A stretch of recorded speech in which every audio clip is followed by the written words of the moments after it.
प्रिय पाठकों, पिछली श्रृंखला में हमने देखा कि कर्ण जब भगवान सूर्य की तरफ ध्यान लगाए हुए है, वैसी स्थिति में अर्जुन का एक बाण उसके गले में लगता है और उसके प्राण पखेरु उड़ करके भगवान सूर्य में समा जाते हैं। उसके प्राणों का सूर्य में समाहित होना उसके हृदय की पवित्रता, उसके चरित्र की पवित्रता का परिचय देती है। यानी यह बताती है कि कर्ण कितना चरित्रवान था, कितना सुयोग्य था, उसके हृदय कितना स्वच्छ था, उसकी भावनाएं कितनी पावन थी, जो उसके की आत्मा, उसका प्राण जो है वह सूर्य में समा गया। और दूसरे शब्दों में हम यह भी जानते हैं कि कर्ण जो है वह भगवान सूर्य का पुत्र था। इसलिए जब उसकी जीवन लीला समाप्त हुई तो भगवान सूर्य का अंश जो है वह पुनः सूर्य में समा गया। कर्ण की मृत्यु पर जब कर्ण मृत्यु को प्राप्त हुआ तो दुर्योधन बालकों की तरह रोने लगा, क्योंकि उसकी सारी इच्छाएं, आकांक्षाएं या इस युद्ध का जो आयोजन उसने किया था वह कर्ण के बल पर ही किया था। इसलिए कर्ण की मृत्यु एक तरह से उसकी हार ही थी। तो कर्ण की मृत्यु पर वह बालकों की तरह रोने लगा और भीम जो है वह खुशी से उछलने लगा। पागल होने का मतलब है कि ज़्यादा खुश होने लगा। यहाँ तक कि युधिष्ठिर भी, जो धीर गंभीर धर्मनिष्ठ माने जाते हैं, वो भी अपनी खुशी को, अपनी भावनाओं को संभाल नहीं सके और इसलिए उन्होंने कृष्ण के पास जाकर के कहा कि मुझे यह विश्वास नहीं था कि अर्जुन इस विपत्ति को भी दूर कर सकेगा, इस पर भी यह कर्ण पर भी वह विजय प्राप्त कर सकेगा, क्योंकि यह तो सर्वश्रेष्ठ धनुर्धर था, यह सब कोई जानते हैं। लेकिन आज इसकी मृत्यु से मुझको अपने विजय का विश्वास हो गया, वरना इसके डर से मैं तो वनवास में भी 13 वर्षों तक आराम से सो नहीं सका था, यानी कि निश्चिंत नहीं हो सका था। वनवास में भी मुझे अगर चिंता थी तो केवल कर्ण की चिंता थी। तो क्योंकि कर्ण जो है वह सर्वश्रेष्ठ था, उसका शरीर भी जो था वह वज्र के समान मजबूत था, वह सचरित्र भी, वह अंदर से भी पवित्र था और बाहर से भी स्वस्थ सुदृढ़ था, इसलिए योग्य था, इसलिए उससे डरना स्वाभाविक था। लेकिन भगवान कृष्ण, जिन्होंने कि नियम से अलग हट करके कर्ण का वध तो करवाया, लेकिन वह उसकी मृत्यु से दुखित हैं, वो खुश नहीं हैं। वह बोलते हैं कि महाराज, आप यह जीत तो मिली है, लेकिन हम इस जीत को जीत नहीं कह सकते, क्योंकि कभी कभी हम जीत कर भी हार जाते हैं और कभी कभी हार कर भी जीत जाते हैं। जैसे कि कर्ण मृत्यु को प्राप्त करने के बाद से भी, हारने के बाद से भी कर्ण जीता हुआ है, जबकि अर्जुन जीत करके भी हारा हुआ है।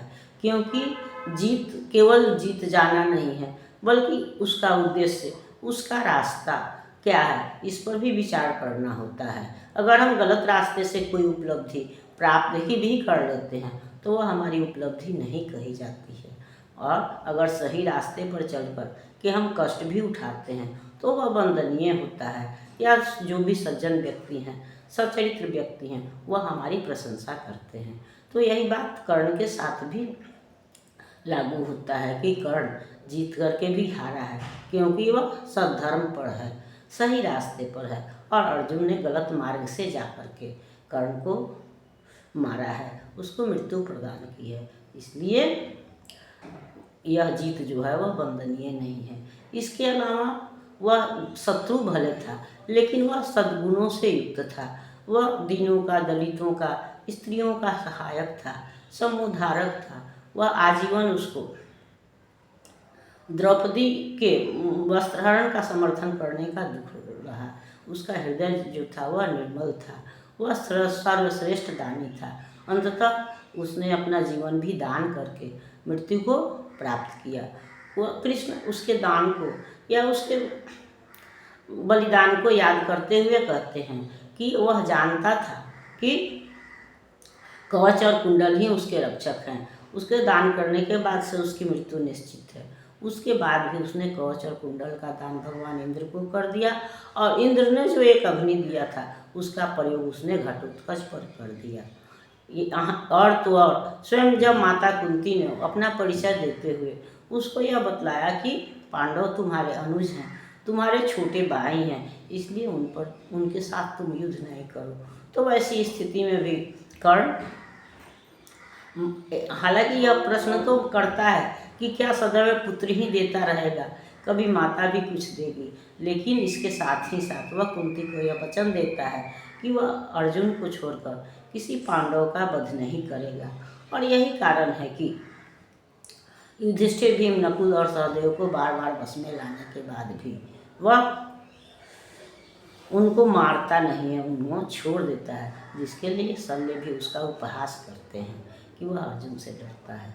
लेकिन ऐसी बात नहीं है, वह माता कुंती को वचन दिए हुए रहता है कि युद्ध के उपरांत भी तुम्हारे 5 के 5 पुत्र बने रहेंगे।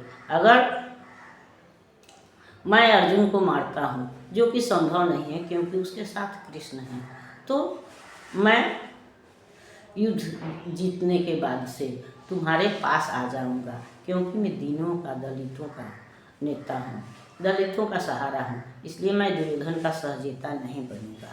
और अगर दुर्भाग्य से या मैं मारा जाता हूँ तो वैसी स्थिति में अर्जुन तुम्हारे पास रहेगा, इसलिए तुम सदैव 5 पुत्रों की माता बनी रहोगी। और यही कारण है कि वह चारों पांडवों को, अर्जुन को छोड़कर बाकी पांडवों को बार बार वश में करने के बाद भी उन्हें छोड़ देता है। तो उसके इस शील स्वभाव को याद करते हुए भगवान कृष्ण अर्जुन युधिष्ठिर से कहते हैं, किया किया किया किसका नहीं कल्याण उसने, दिए क्या क्या न छिपकर दान उसने, जगत के हेतु ही सर्वस्व होकर मरा वह राज में रण में निस्वर होकर, उगी थी ज्योति जग को तारने को, न जन्मा था पुरुष वह हारने को, मगर सब कुछ लुटाकर दान के हित, सुयश के हेतु नर कल्याण के हित, दया कर शत्रु को भी त्राण देकर, खुशी से मिटा पर प्राण देकर गया है, जगत को दीन करके मनुज कुल को बलहीन करके। युधिष्ठिर भूलिए विकराल था वह, विपक्षी था हमारा काल था वह, आहा वह शील में कितना विनत था, दया में धर्म में कैसा निरत था, समझ कर द्रोण मन में भक्ति भरिए, पिता में की तरह सम्मान करिए, मनुजता का नया नेता उठा है, जगत से ज्योति का जीता उठा है। तो उसके सद्गुणों को याद करते हुए वही भगवान कृष्ण कहते हैं कि उसने छुप छुप कर किसको क्या क्या नहीं दान दिया, उसने संसार के कल्याण के लिए ही अपना सर्वस्व दान दे दिया, धर्म की रक्षा के लिए उसने अपना सब कुछ, वह अधर्म के साथ रहा लेकिन फिर भी उसने धर्म का साथ नहीं छोड़ा, उसने दया, धर्म, मानवता, सचरित्रता को बनाए रखा।